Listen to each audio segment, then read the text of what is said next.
Hello and welcome to Songs for the Struggling Artist, the blogcast. This is episode 146. I have been uploading the earliest blogcasts. I feel like I've gotten up to the 17th episode, I think. Although you may, if you are watching closely, you may see that there are a few missing, 2 at this point. And I think they just may be lost to time because I cannot find them anywhere. I don't know what happened. I really don't. There's no episode 11 and there's no episode 16, I believe. And for whatever reason, I don't know whether I was just like deleting things once I'd uploaded them to SoundCloud. I don't do that. I think I realized that was not a good idea or something. I actually really have no idea what happened to those 2 episodes, or what they were even. So if you have early episodes and they include episode 11 or 16, do let me know and maybe send them on to me so I can share them with others, because I don't, maybe I just misnamed them, so I can't find them in the files. They're not where they usually go. I have no idea. I spent much too long looking for episode 11, and I finally had to give up. I think I gave up on 16 a lot more quickly than I did on 11, because I was like, I've already gone down this road, and there's nowhere else it could be as far as I know. Anyway, so who knows what I'm sure they were the most brilliant episodes I ever did, and we are all missing them. I'm very sorry.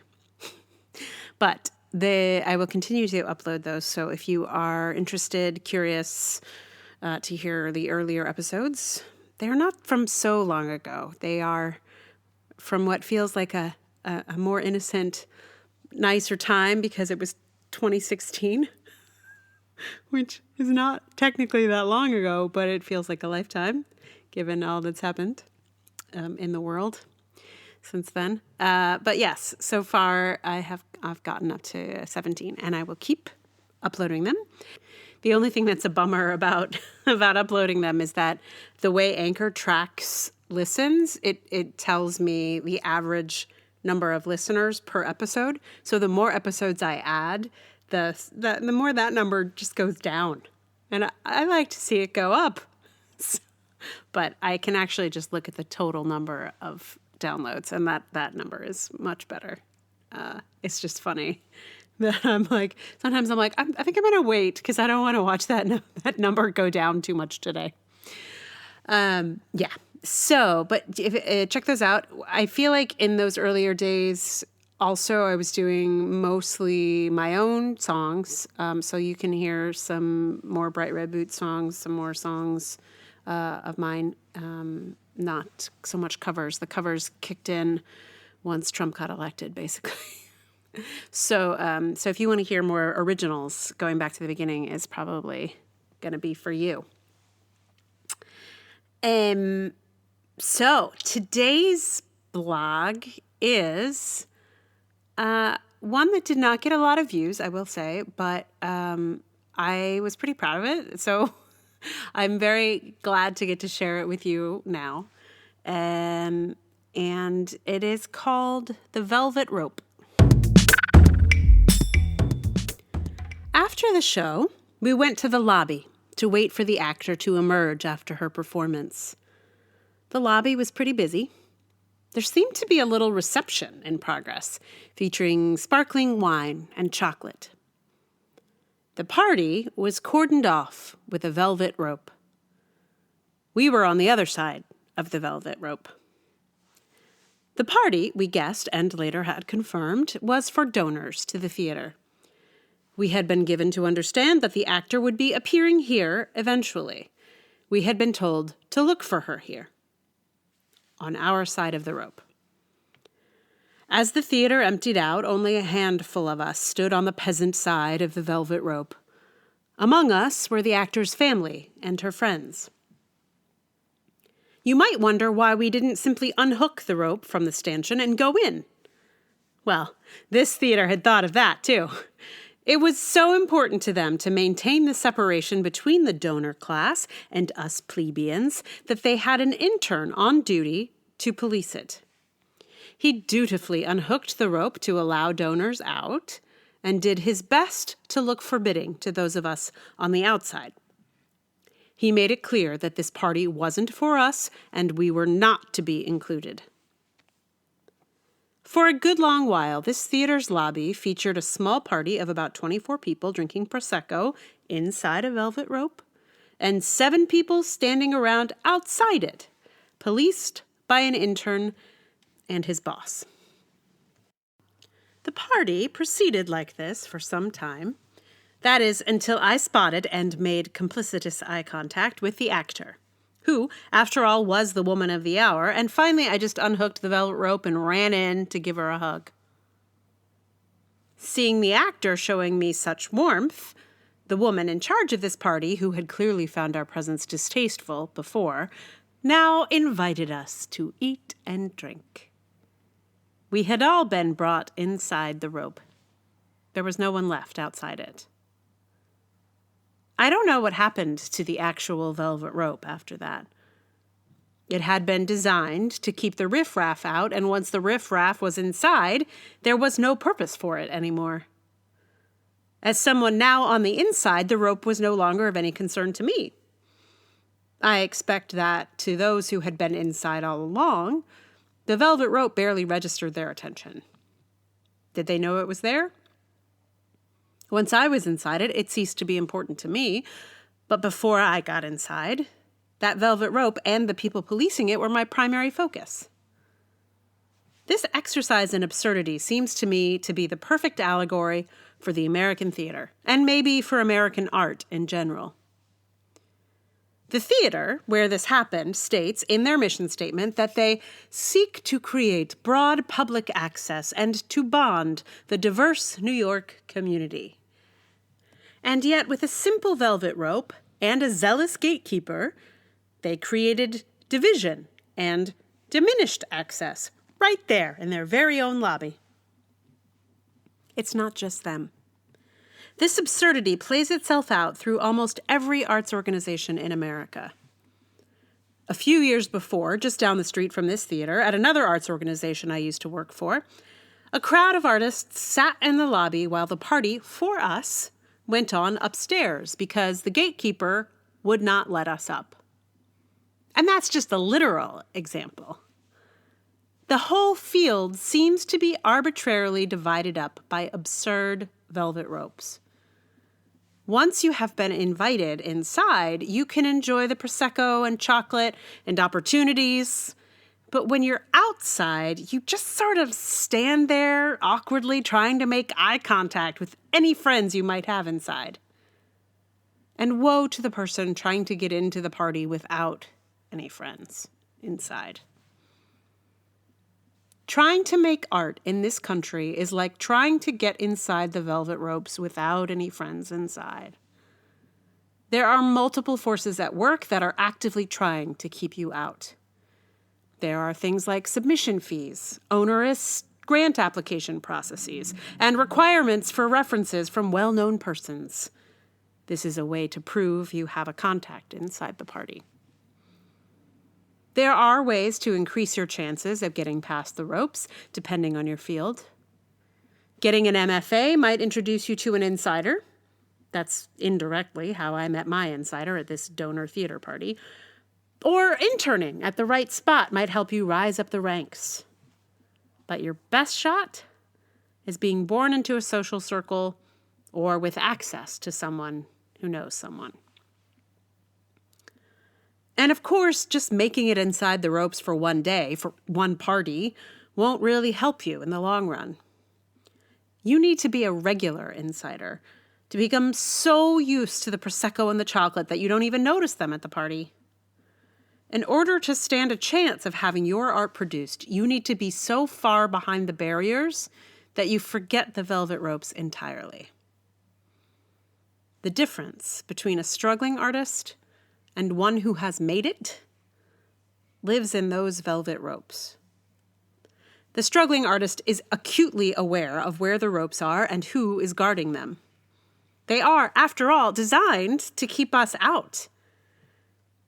In a country that prides itself on its egalitarian values, this exclusion is particularly galling. That is made worse by how easily and quickly the barrier is lifted, and also how entirely unnecessary the barrier is to begin with.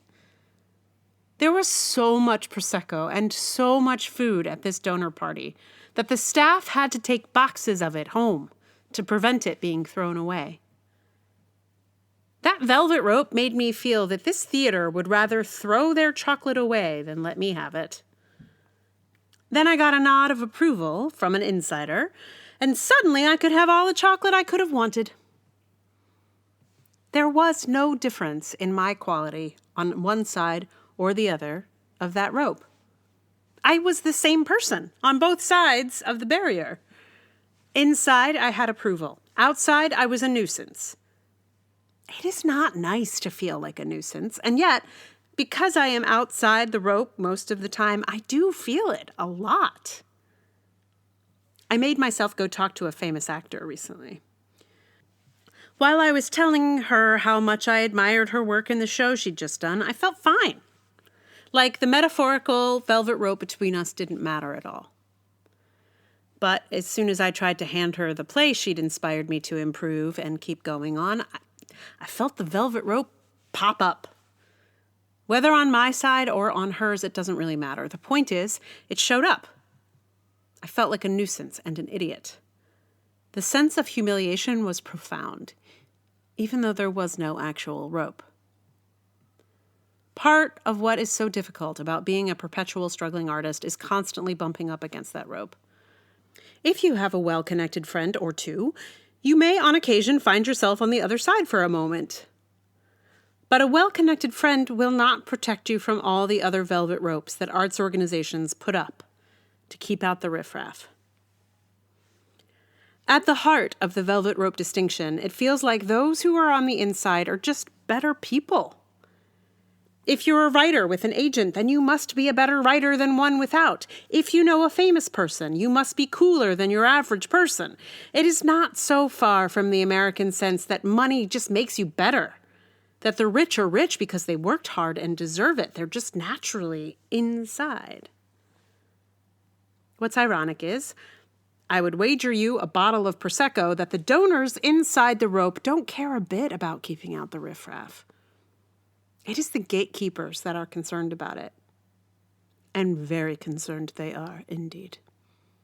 Also, ironically, riffraff-wise, everyone in that lobby with me had a degree of privilege already.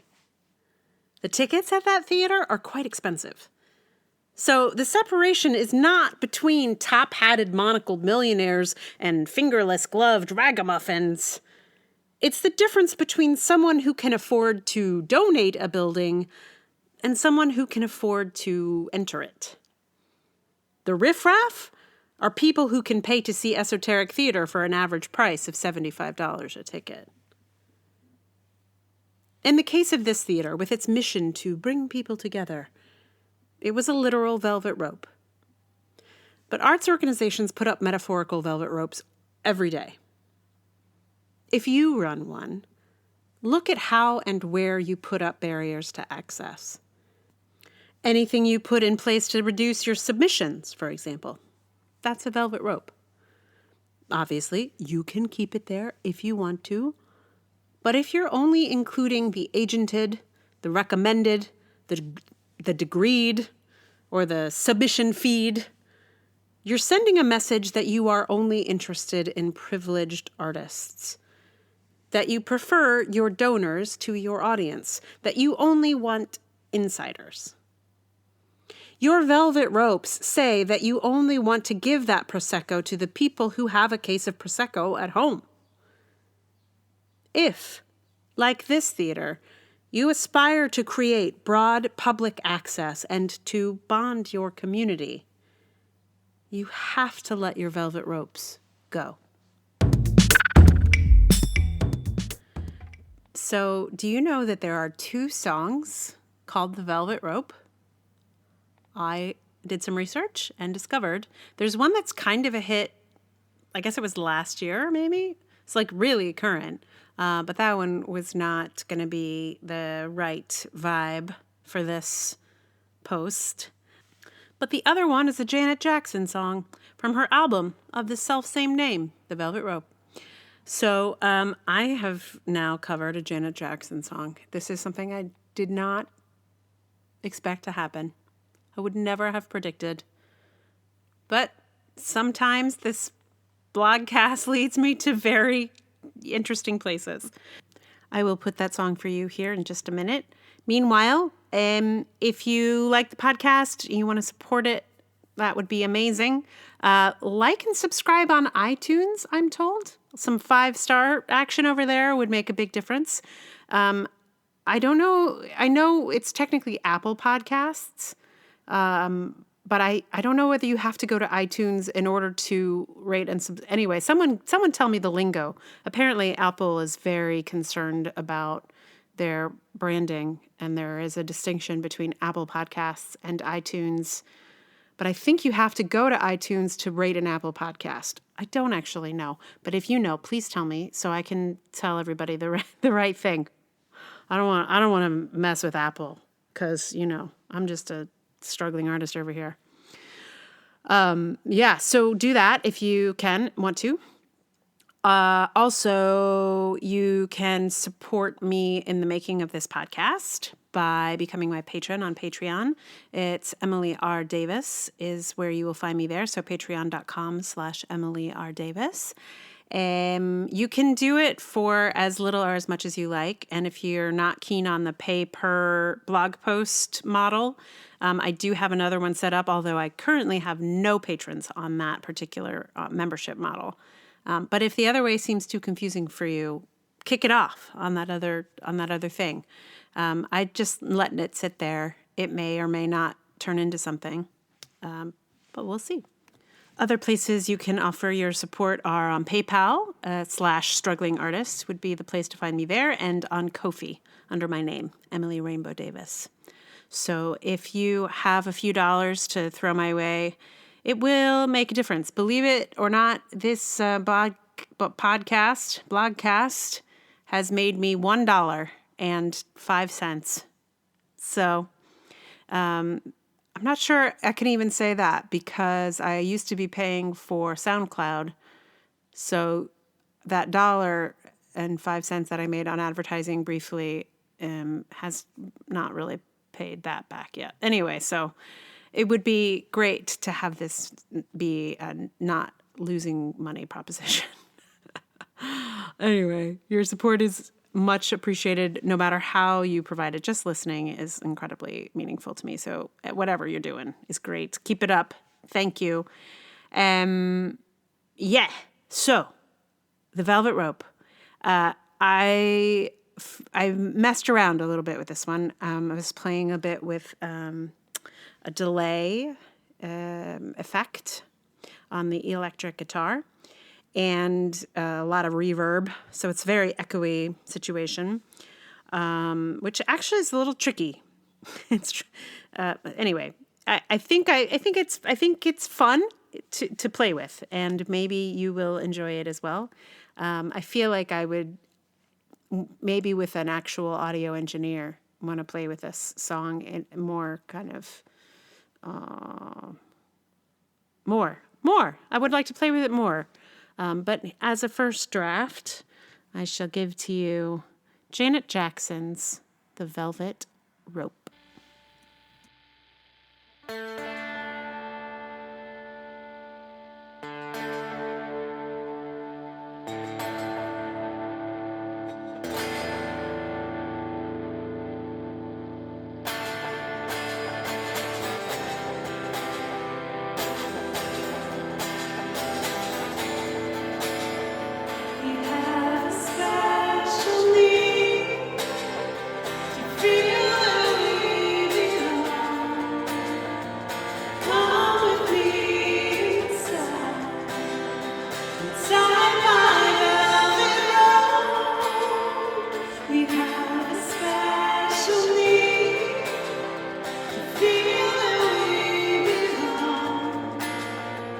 Come with me.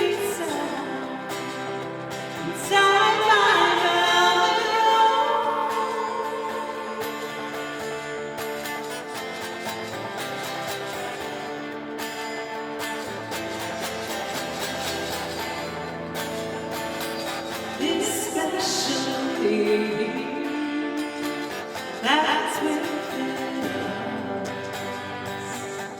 brings out the best. Yeah, we're still us. Follow the passion that's within you. Living the truth will set you free.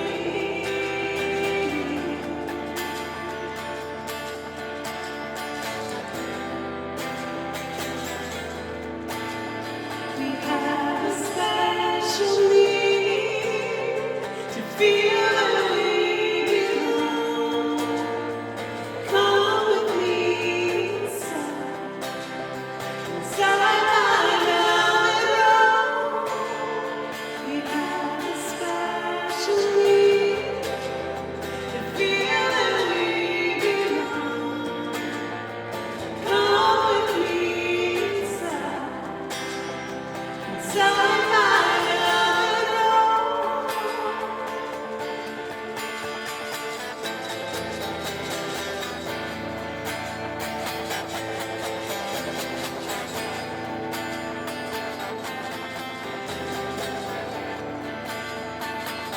Put others down to fill us up, oppressing me will oppress you. Outside leave judgments, outside leave hate. One love's the answer you'll find in you.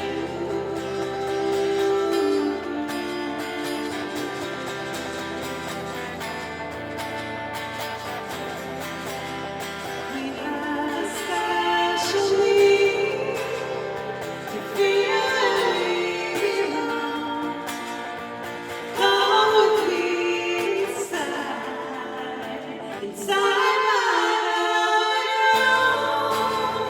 We have a special need to feel that we belong.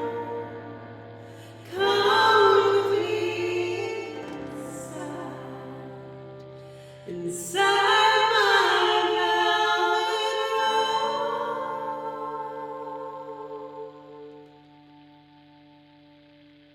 Inside